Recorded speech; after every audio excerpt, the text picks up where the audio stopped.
Every 9 seconds, a woman is assaulted by a domestic partner in the U.S. It's the leading cause of injury to women. Tonight, KELOLAND's Lauren Solich takes a look at what's available through the justice system to keep victims safe. Two tools used to keep domestic violence victims safe are protection orders and no contact orders.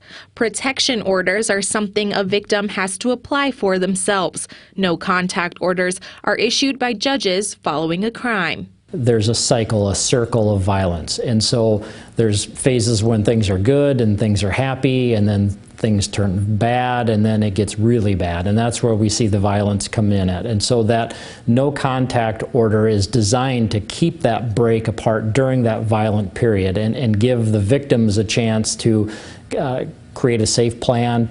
It's not uncommon for those orders to be violated, though. Any of those violations is a Class 1 misdemeanor, which means a person would be arrested and then taken back to jail. Part of the frustration is trying to find the people. We have a good track record of finding people when they're violating those orders.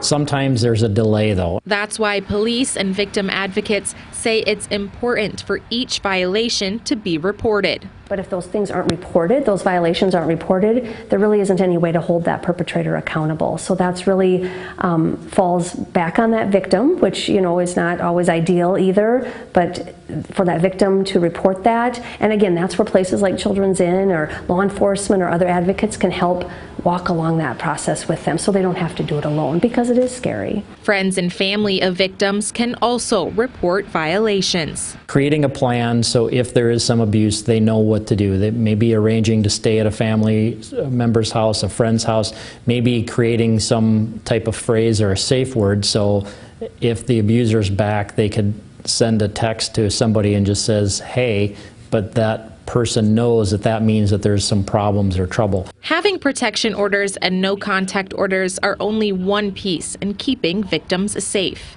Of course, if there's, you know, it gets to the point where you don't even feel safe not, you know, living out in the community or in your own home, then that's where Children's Inn and our shelter services are absolutely available as well. In Sioux Falls, Lauren Solich, KELOLAND News. In tonight's Eye on KELOLAND at 10, we'll hear from a family frustrated with no contact orders after their 20-year-old daughter was murdered.